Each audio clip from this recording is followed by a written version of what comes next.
Astrology या ज्योतिष एक डिवाइन नॉलेज या देवी विद्या है जो हमारे ऋषियों ने हजारों साल पहले हमको बताया है इसके बारे में। तो इसकी एस्ट्रोलॉजी या ज्योतिष की 3 मेन ब्रांचेज हैं, हमने आपको बताया, सिद्धांत, हुरा और संहिता।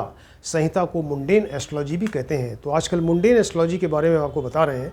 मुंडेन एस्ट्रोलॉजी का मतलब ये है कि जिसमें बहुत सारे लोग इन्वॉल्व होते हों, बहुत सारे लोग एक साथ उनका प्रेडिक्शन किया जाए, उनके बारे में फल बताया जाए, उसी को मुंडेन एस्ट्रोलॉजी कहते हैं। तो ग्रहों के मूवमेंट से, ग्रह अपनी अपनी ऑर्बिट्स में घूम रहे हैं, बराबर सूर्य का चक्कर लगा रहे हैं, तो ग्रह राशि और नक्षत्र के परिवर्तन से कुछ ऐसी स्थितियां बनती हैं कि जिससे वो बहुत सारे लोग उसमें इन्वॉल्व होते हैं। इसमें जैसे मौसम अचानक बदल जाए, वर्षा के बारे में बताते हैं, वर्षा कम हो जाए, ज़्यादा हो जाए, बाढ़ आ जाए, अकाल पड़ जाए, ग्रहण, भूकंप, दुर्घटनाएं, जिसमें कि बहुत सारे लोग इन्वॉल्व हो रहे हों, उनके बारे में फल बताया जाए, तो वही मुंडेन एस्ट्रोलॉजी है, राइट। मुंडेन एस्ट्रोलॉजी में आजकल जो टॉपिक चल रहा है वो मौसम और वर्षा के बारे में आपको बता रहे हैं। तो वर्षा जो है वो उसके बारे में बता रहे हैं। तो जैसे आंधी तूफान, वर्षा कम हो जाए, वर्षा ज़्यादा हो जाए और बाढ़ आ जाए, इस तरह से।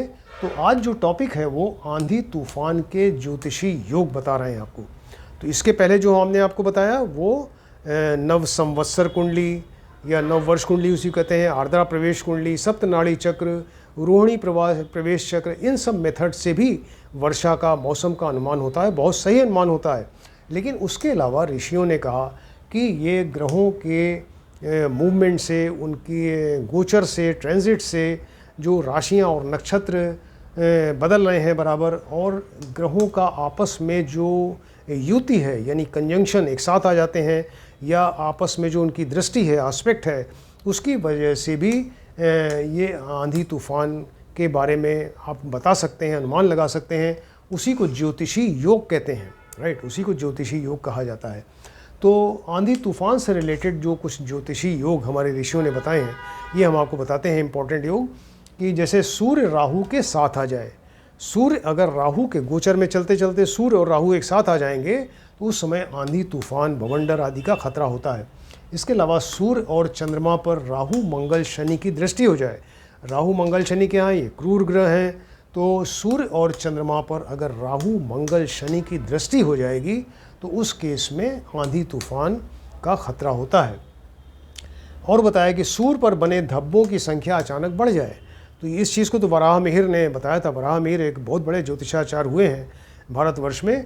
तो उन्होंने बहुत पहले ही, बिना, जैसे आजकल ये नासा से टेलीस्कोप से देख के बता रहे हैं कि सूर्य के ऊपर ये धब्बे होते हैं, और तो उस समय वराह मिहिर ने ये सूर्य पे धब्बे देखे थे और उसका प्रेडिक्शन भी बताया था कि इन धब्बों से क्या असर पड़ेगा।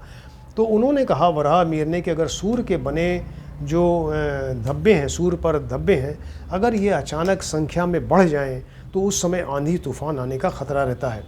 इसके अलावा और जो योग बताए गए हैं, शनि मंगल दोनों क्रूर ग्रह हैं, शनि राहु दोनों क्रूर ग्रह हैं, गुरु राहु मंगल केतु में षडाष्टक संबंध हो। षडाष्टक का मतलब है कि शनि और मंगल 6-8 के डिस्टेंस पे हों, कुंडली में 6 नंबर 8 नंबर के डिस्टेंस पे दोनों एक दूसरे से हों।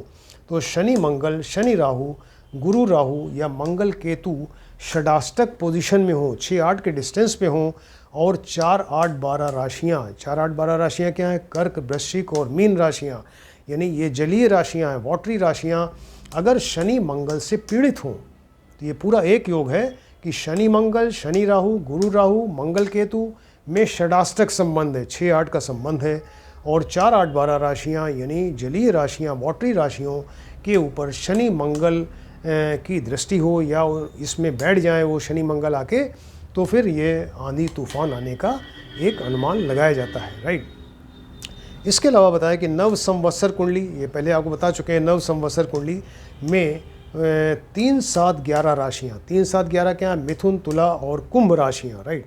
तो ये 3, 7, 11 राशियाँ जो होती हैं ये वायु तत्व राशियाँ हैं। जिस तरह से अग्नि तत्व 1, 5, 9, 2, 6, 10 राशियाँ पृथ्वी तत्व होती हैं, 3, 7, 11 वायु तत्व होती हैं, 4, 8, 12 जलीय राशियाँ होती हैं। तो यहाँ ये बता रहे हैं कि अगर नव संवत्सर कुंडली में 3, 7, 11 यानी वायु तत्व राशियाँ और ये वायु तत्व नक्षत्र यानी अनुराधा, ज्येष्ठा, मूल, पूर्वाषाढ़, उत्तराषाढ़, श्रावण, ये क्या है, ये सब वायु तत्व नक्षत्र हैं। तो इस पे अगर मंगल शनि से ये पीड़ित हों, मंगल शनि की दृष्टि हो जाए, मंगल शनि इनमें बैठ जाए आके, तो उस केस में आंधी और तूफान का खतरा होता है, राइट। फिर से बताते हैं कि नव संवत्सर कुंडली में अगर आप देखिए तो वायु तत्व राशियाँ 3, 7, 11 मिथुन, तुला और कुंभ राशियाँ, और वायु तत्व नक्षत्र अनुराधा, ज्येष्ठा, मूल, पूर्वाषाढ़, उत्तराषाढ़, श्रावण नक्षत्र, अगर ये सब राशियाँ और नक्षत्र मंगल और शनि से पीड़ित हों, तब आंधी और तूफान आने का एक अनुमान लगाया जाता है, राइट। इसके अलावा बताया कि सूर्य और बुध एक साथ आ जाएं, सूर्य बुध जब एक साथ आते हैं तो आंधी तूफान का खतरा रहता है, राइट। सप्तनाड़ी चक्र, सप्तनाड़ी चक्र भी पहले आपको बताया गया है। सप्तनाड़ी चक्र में 7 नाड़ियाँ होती हैं।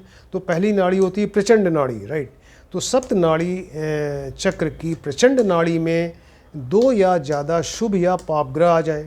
2 प्रचंड नाड़ी जो पहली नाड़ी है उसमें 2 या 2 से ज़्यादा शुभ या पाप ग्रहों या सभी ग्रह आ जाएं, उसमें सभी, ज़्यादातर सभी ग्रह अगर उसमें आ जाएंगे प्रचंड नाड़ी में, तब भी आंधी और तूफान आने का अनुमान लगाया जाता है।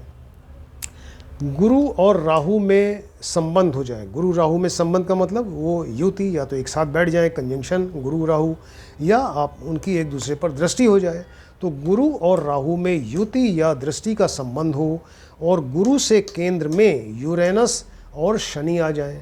गुरु से केंद्र, गुरु जहाँ बैठे हो वहाँ से केंद्र, केंद्र का मतलब 1, 4, 7, 10 डिस्टेंस होता है केंद्र का। तो गुरु से केंद्र में 1, 4, 7, 10 डिस्टेंस पे यूरेनस शनि हो, और गुरु और राहु में युति या दृष्टि का संबंध बन जाए, तब भी ये आंधी तूफान आता है। तो ये आंधी तूफान के कितने इम्पॉर्टेंट और बढ़िया इन्फॉर्मेटिव चीज़ दिया ऋषियों ने बताया कि ज्योतिषी योग होते हैं, यानी ग्रहों के गोचर से और नक्षत्रों और राशियों में जो परिवर्तन हो रहा है, और ग्रहों की आपस में जो युति है यानी कंजंक्शन और या दृष्टि एस्पेक्ट, तो उसकी वजह से जो ये योग बन रहे हैं, तो ये योग देख के ही आप बता सकते हैं कि आंधी तूफान आने वाला है, राइट। तो ये कितनी इम्पॉर्टेंट और इन्फॉर्मेटिव चीज़ है, तो इसको हमारे ज्योतिषियों ने बताई है या ऋषियों ने बताई है। आप भी इसको सीखिए, और हम कोशिश कर रहे हैं आपको एस्ट्रोलॉजी सिखाने की या मैक्सिमम इसको एक्सप्लेन करने की। तो अगर किसी ने हमारा चैनल सब्सक्राइब नहीं किया तो काइंडली इसको सब्सक्राइब करें, और सारे हमारे वीडियोस आप देखते जाएं, तो आप भी एस्ट्रोलॉजी सीख सकते हैं। Thank you.